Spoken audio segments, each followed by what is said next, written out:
Started.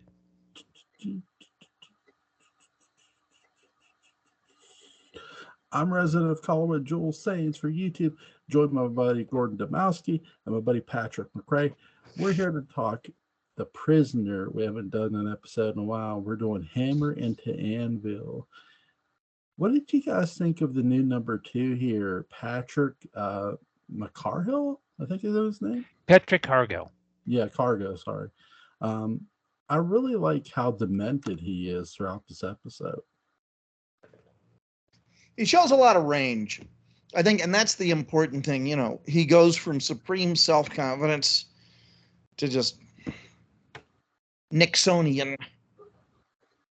Yeah, he moves from that kind of, when we see him in the intro, he's all like, basically he's not like broken someone. He's like, okay, I'm going to push this person over the edge. And by the end, he's like broken and bleeding. And it's like, you know, you're amazed that, you know, he's not a sop on the floor and Angela Muscat isn't trying to sweep him up with a broom. Scat has gone. Muscat is out of the room. I really like how he raises his hand to Angela Muscat because he's already hit one person in this episode, and Angela doesn't even flinch. No, he doesn't. He's tough. He's, you know, the Muscat is aha. Excellent. All right, thank God. I don't have to do the heavy lifting anymore. Now, who is that? This is Pasha. Pasha. She's been crying all evening. She does not like it when I'm on like Zoom or podcasts. Okay, so say hi to the audience, people. Hello, you're a properly behaving animal. You know. Sorry about the cat related introduction, but no, it's all good. We've had Lincoln as a special guest for a couple episodes here. One moment. Okay, you can leave. Okay, go outside. Julie's talking to the cat, I think. Yeah. It wouldn't be Resident of Collinwood without some little wacky distraction, wouldn't it? It would. Kids, animals, we're all good here. So what wrestler does this number 2 remind you of the most? Let's get right to it. Wrestler. I don't know about wrestler, but there's some. Again, I don't know if you've ever seen the Ghost in the Shell series. I've seen the movies and the series. There's a character called in the episode Jungle Cruise. Now, I want to make something very clear. The episode called Jungle Cruise and the episode Hammer and Anvil are not similar. But there's this character who works for the CIA. Now, he's in season 2 of Ghost in the Shell too. He's very vindictive asshole, mind games, loves to fuck with people. And really, he's trying to mess with Bato in the episode Jungle Cruise. Go watch it. It's a really. I'll give you one warning. There's rape sequences in the episode. Hold on. You're talking about that show with Bob Burns as the gorilla, and wasn't Larry Storch on it? Oh, you mean the original Ghostbusters? The original yeah, that's what you're talking about, right? No. Now, I did not see the controversial rape episode of that. No, I did. You didn't miss anything. No, okay. No. Ghost in the Shell, standalone complex. It was on Adult Swim, but okay, it's an anime, and the CIA agent in the episode reminds me of number 2 here. The only difference is the CIA agent doesn't mentally break, but he is a bit of a jerk, sort of like this number 2 is. And sort of similar in a way to the way he's sort of egocentric, if you will. You know, this is, of course, my own fevered imagination running loose, which is what these shows are all about. But I really imagine that Leo McKern's number 2 would have just slapped the hell out of this guy. Yeah, I was ready when he's like starting to break down towards the end, for Leo McCray to come out with a metal folding chair and just whack him in the back with it. No, so, really, seriously. Yeah, I mean, I agree. Like it's like even in the hospital room, McCray never would have done that. Yeah.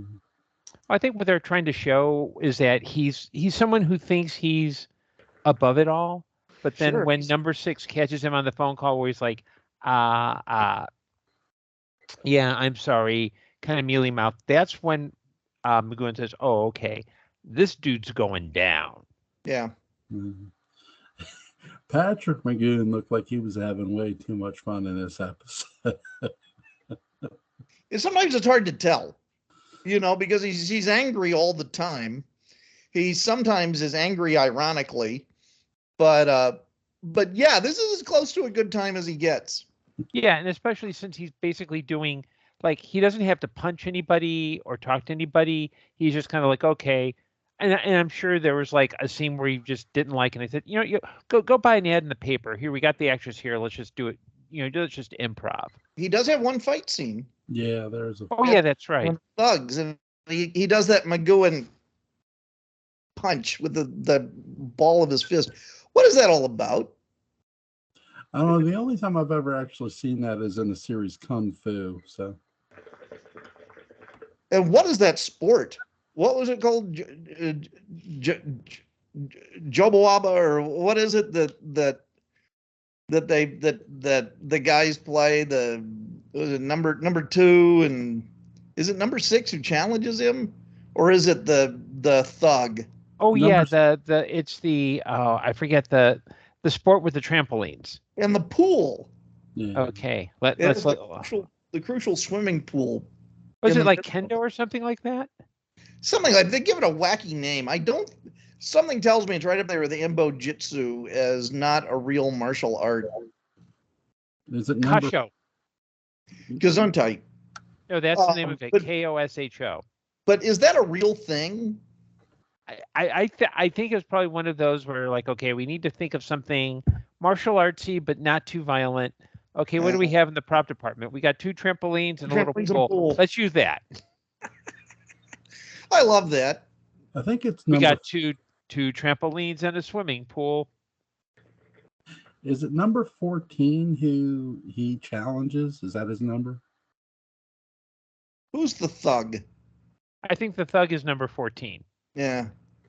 Yeah.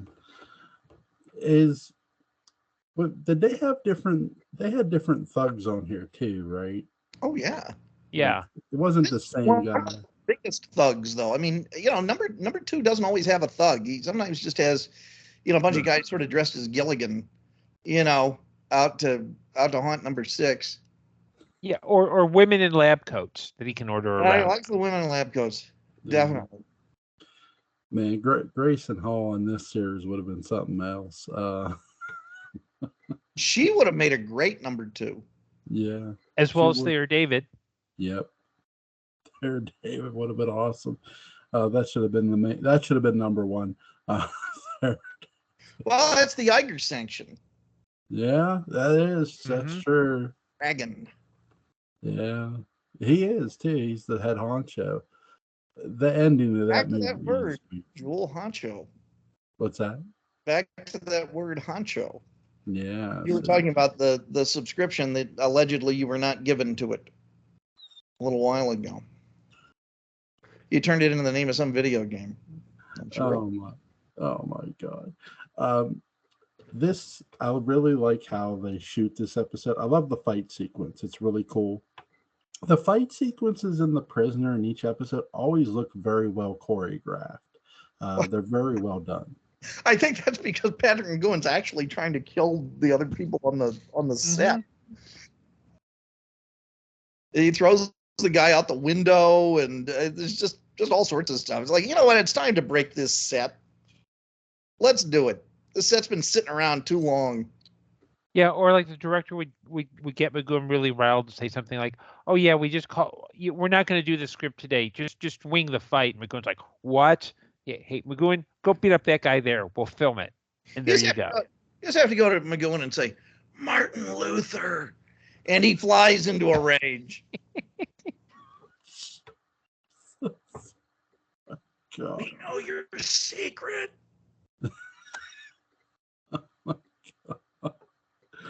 Oh my Hey. God. 3 words, Patrick. 96 propositions. Sure. What's you guys' favorite scene from this episode? They're all good. I mean, this is just, and as a paranoid person, this is not the way to start the day. I watched this earlier, at the beginning of the day today, and I was just number 2 at work constantly. What are you laughing at?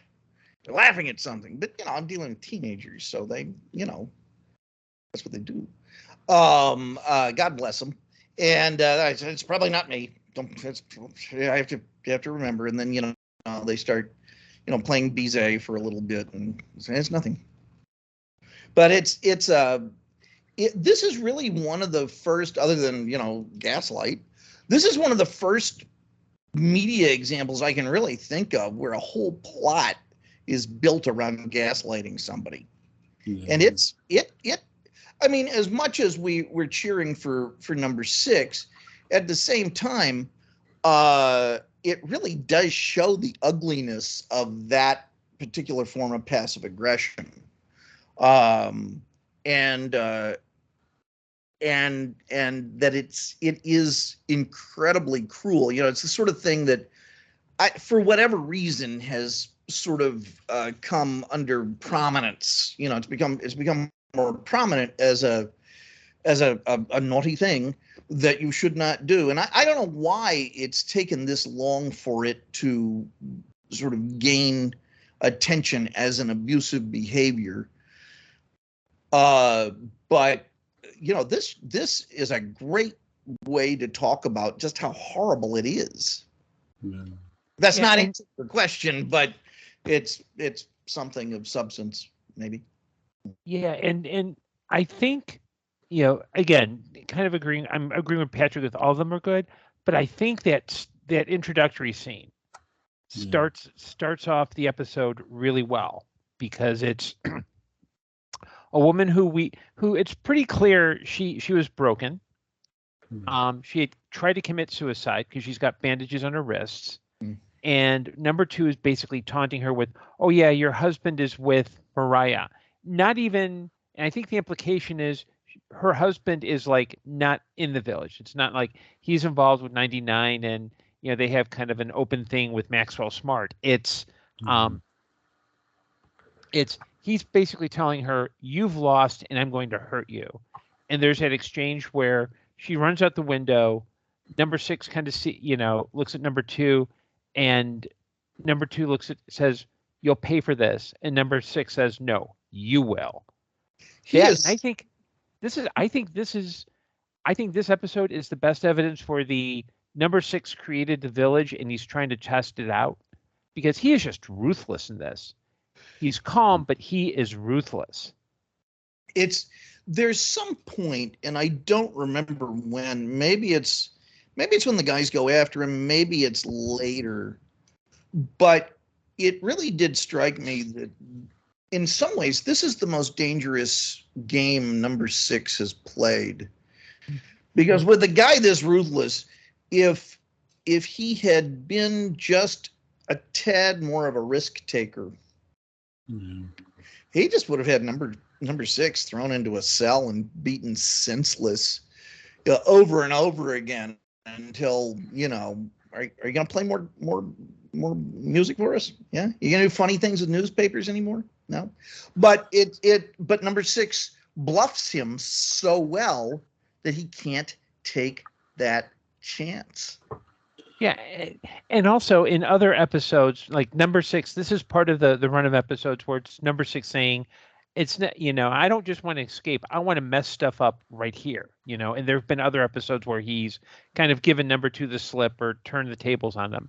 But here it goes from just, it's almost like the whole "why did you resign" subplot is ignored, which is a good thing, because all this is it's no longer about number 6. He's doing it because this guy basically forced someone to kill themselves, and it's like, okay, you're going to pay for this because somebody needs to hold you accountable.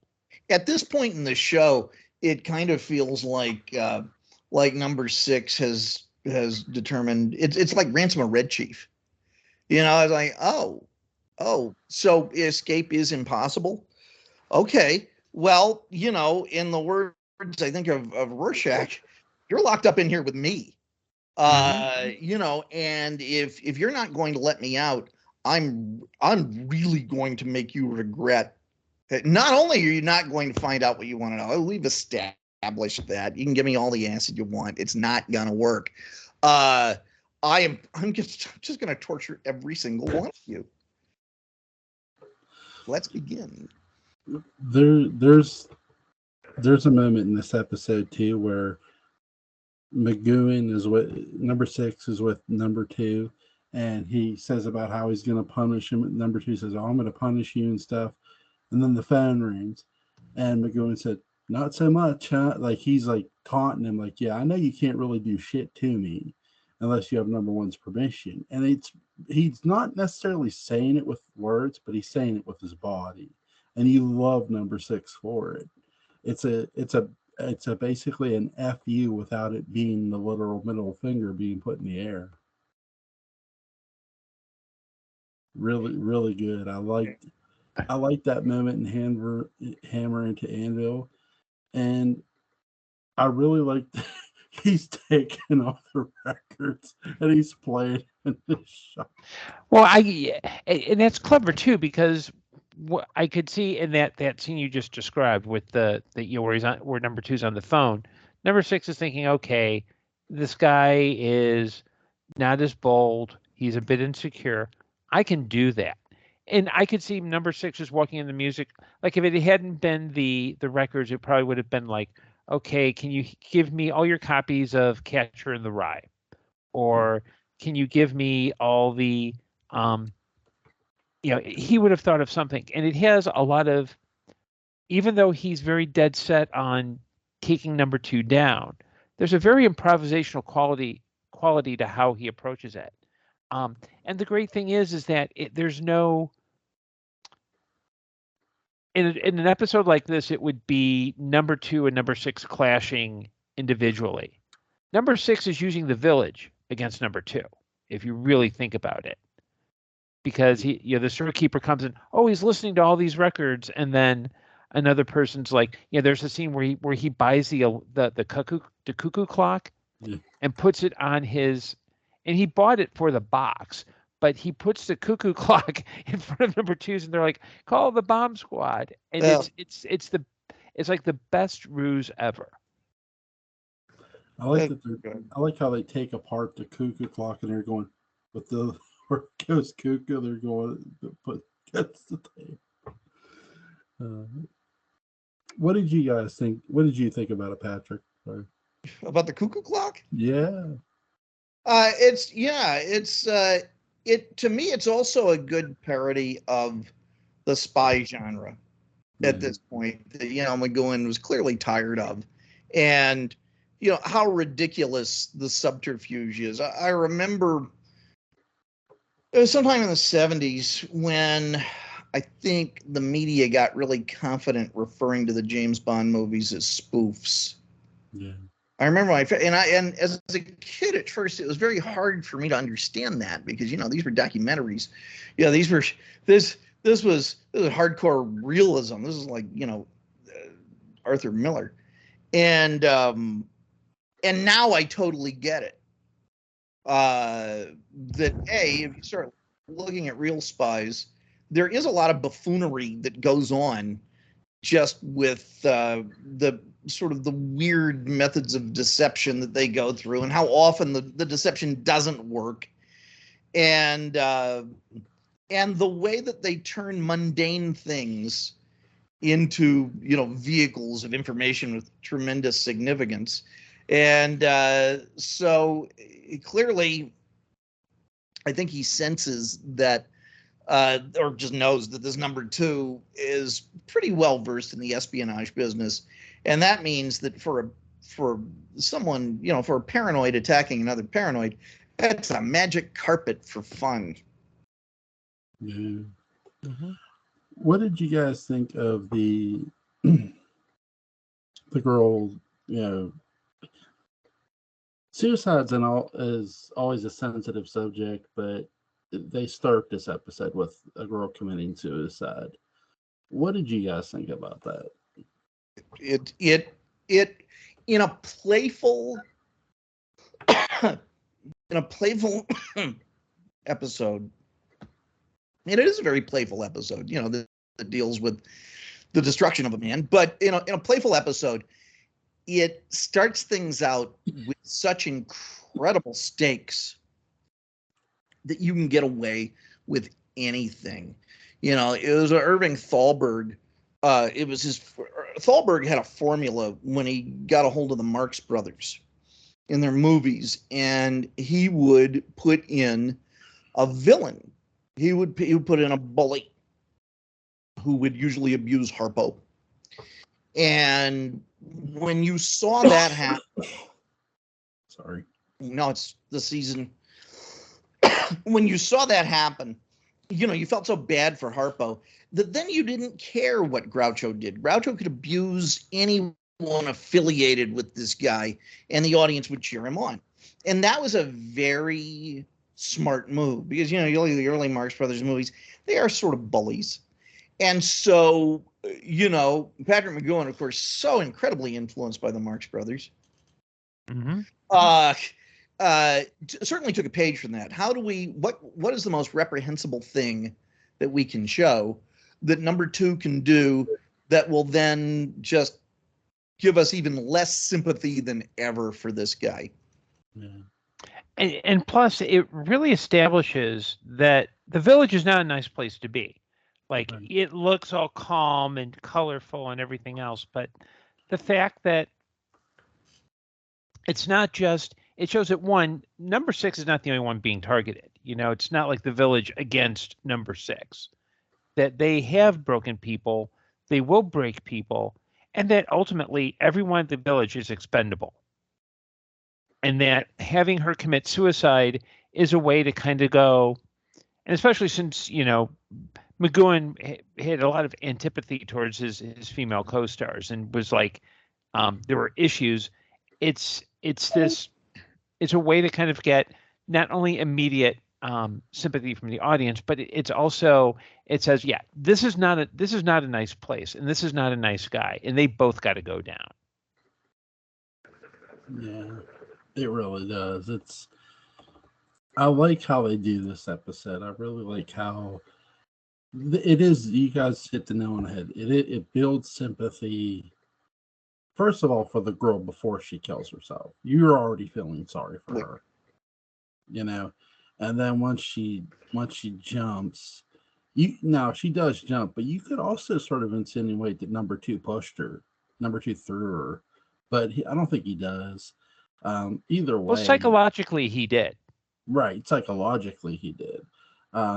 With this, I really like the fact that McGowan's character, in every way, is seeking vengeance, and it comes. It's well done. Mm-hmm. What did you guys think of the entire episode? Is this in your top 3 of Prisoner episodes? Top 3. I don't know if it's in my top 3. It would certainly be in my top 5 or 6. Definitely. It's of the non-McGowan 7. It is one of the best cross sections of fun and gratuitous. Yeah, I don't know if I put in my top 3. I'd put in my top 5 because I think everything. I mean, it's one of my favorite episodes. Everything about this works so well. And there isn't even like there's not a bum note in it. There's nothing that feels like, there are other episodes, one that when we finally see it, I kind of want to rejudge it because I'm not sure it might have lost some luster, but that's one we can get to later. Which episode? A Change of Mind. Oh, yeah. Yeah, but we can do that later. Because it's but this is one where everything is working so perfectly. There's no bad scene or like what the heck were they doing, and it balances that kind of humor with a real grimness to it. It never feels like it's all about revenge, revenge, revenge, but it also doesn't it takes itself seriously enough, if that makes sense. It does. Yeah. I really like I like how he fired, like number two's firing people left and right. The insecurity of it. He's just the executive. Yeah, he in many ways, though he's number two, he's sort of acting like he's number one.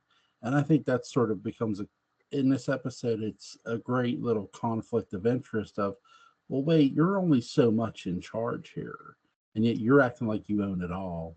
That raises an interesting question, which is, number one, whoever it is monitoring all of this.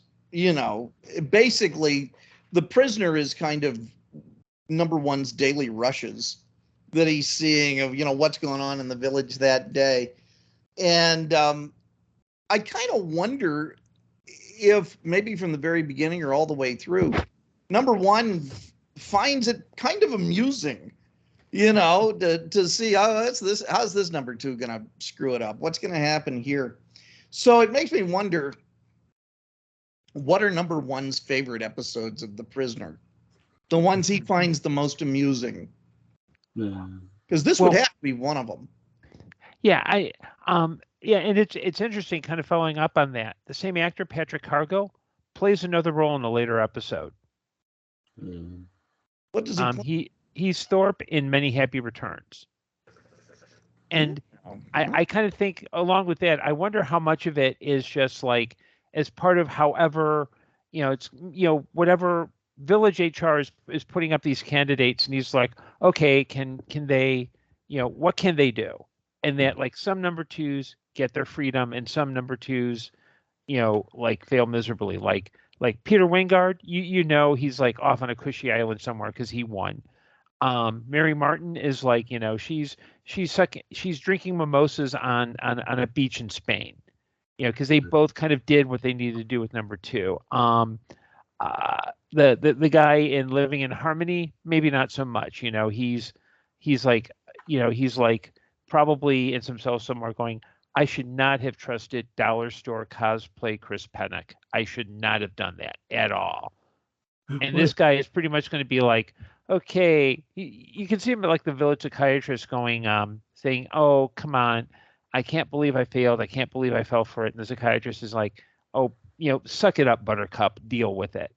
And number one's like, okay, well, he goes on the reject pile. We'll keep McKern's resume here just in case. But I think he's not only enjoying his episodes of The Prisoner, he's like, oh, let's see what deviltry I can get into now. Yeah. I really, it's funny you say it, because with this, I sort of wonder, I'm trying to think what I was going to say, but there's the kid in Living in Harmony. Did he like completely like burn out on drugs, or like from a character? I believe so. I believe that there are some who would argue that The Prisoner, if an actor plays multiple roles, those are actually different people who just happen to look alike. I'm in the it's a parallel theory to Patrick's theory about Dark Shadows, where you've got the Bennett, the Frid, the Edmonds. If they're, in The Prisoner, because the espionage world is so tightly knit and so paranoid, they've got to be the same person. So the kid in Living in Harmony, was taking some of those psychoactive drugs they were given to number 6. So by fallout, he's burned out. Cargill is the same guy in Many Happy Returns, who's rehearsing because he thinks he's going to get a promotion, but he drops the ball. When we are sort of done with this discussion, I have a Dark Shadows theory I just want to throw out. Okay. It's a fun one. It's one I threw to Wallace a few years ago, and he really liked it. And I may mention it in a day book somewhere, but not one of the ones that's made it into a book yet. But we'll get to that in a minute. Yeah. I'm just saying. No Rover in this episode. I that's the one thing they don't. I like how they don't always use Rover. Less is more. Mm-hmm. Yeah, you know, he Rover had the week off. Yeah, Yeah, but and plus you bring out Rover to say everything has just hit the fan. You're in deep. You're in deep right now. Rover at this time when they were shooting this was in a production of Wait Until Dark. I believe. Yeah, that's right. I forgot about that. Yeah. What do you? Well, here's one. What do you guys think of the movie Wait Until Dark? Do you like the movie or? Yeah, it's a good movie. Yeah, Richard Carina. But overall, I really enjoyed this episode. I like a lot of the camera work. I like how everyone's getting fired. The psychological stuff in this episode is killer. My favorite part is the cuckoo clock where they're taking it apart. It's so good. Yeah, Um, and I also like the mirror scene where he's shining the mirror to do Morse code, and it's like pat a cake, baker's man, and what's so funny about that scene is you could interpret it as either it's like this really obscure code because you could see spies doing silly stuff in Sure. code, or it could just be McGowan just like, oh, what the hell? Let's just mess with this head, let him figure out. And at this time, number two is so paranoid, he can't split the difference. You're talking about mirror scenes. At first, I didn't know what you were talking about, and I thought of the mirror scene in Duck Soup, and I imagined like number 6 wandering around the green dome and disguised as number 2 and crashing into a mirror, and they're both on either side of it, and number 2 is trying to figure out, if he's the real one or not. That's suddenly the Marx Brothers have a lot to do with The Prisoner. I wasn't expecting that. Yeah.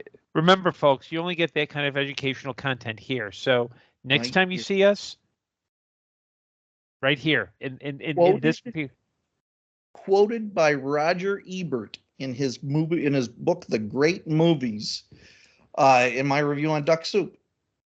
Mm-hmm. Cool. Roger Ebert. Gosh darn it. I'm great. Yeah. So everyone, next time one of these goes live and you're watching it, make sure get the kids in the room, brew them a nice hot pot of coffee, keep them all caffeined up. You're going to learn something. Sure. Especially for Patrick and Gordon.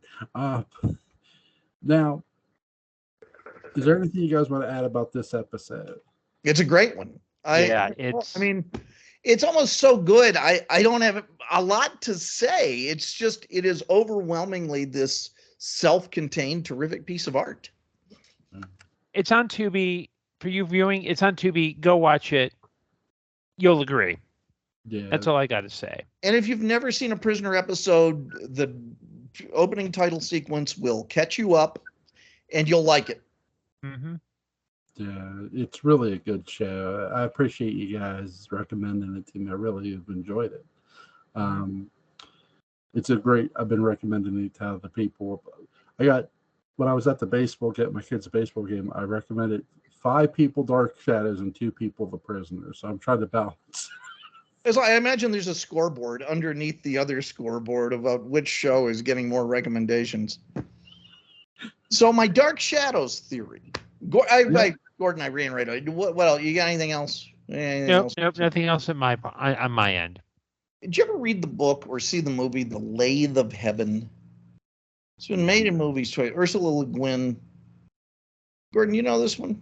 Yeah, I read the book a long time ago. In fact, I've been meaning to reread it. So there's this idea called affective dreaming that I don't think is genuine psychological nonsense. Is it?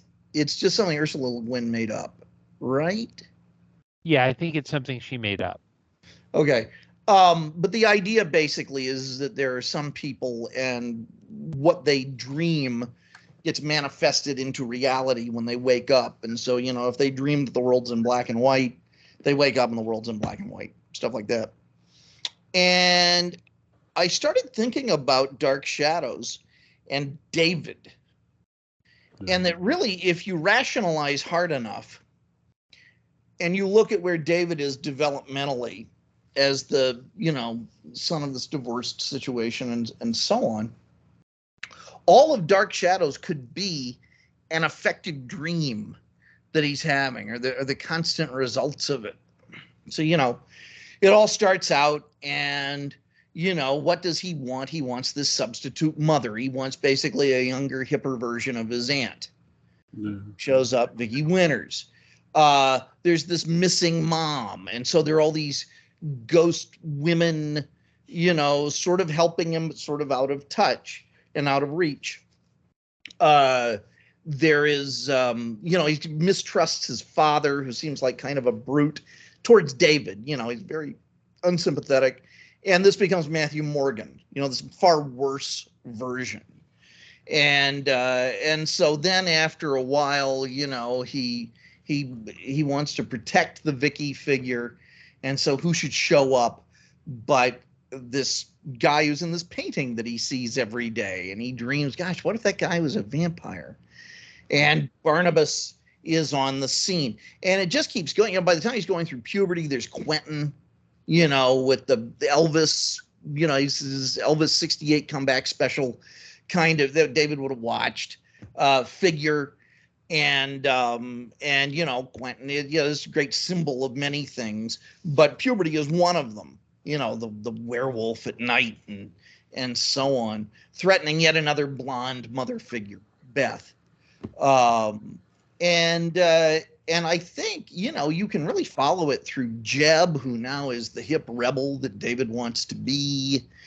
And, Snake Cult, there, I said it, until it's just the house being destroyed from within. I had a much more, this was like 2017 when I came up with this, but it's a pretty elaborate theory. So there, I throw it out there. Now, could he, instead of it just being a dream, could he just be imagining it all? Like it's a story in his head, and he's just living it. Yeah, I mean, but because if you look at it, so many things seem to fit what an aging boy would have running around in the back of his head. Mm. I don't know. It was just a theory. Well, remember the movie where Renfield's in the asylum, and it's the Dracula Donald Pleasance is in? It's and that one. Well, he's in asylums in several of them. You're thinking of the John Badham Dracula. He's saying about, his master, and I think they make the comment, they just think everything's in his head, and it's just like, well, is it really?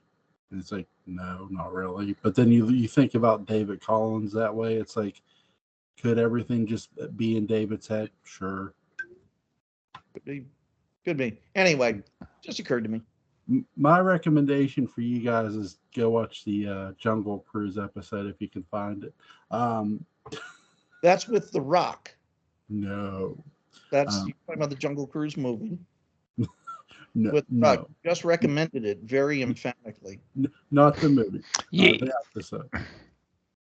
Yeah, remember, people, go see Jungle Cruise with The Rock as Per Jewel. Because Jewel will not steer you wrong.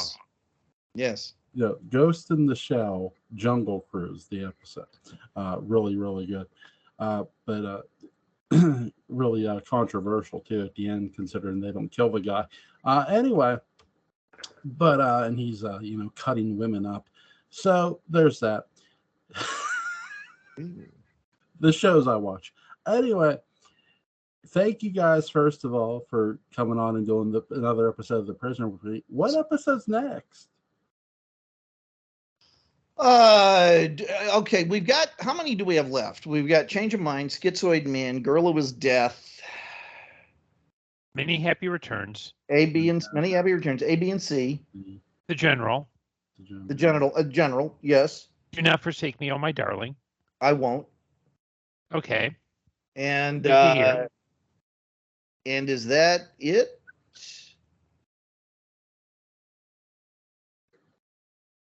Seven more? Yeah. Let's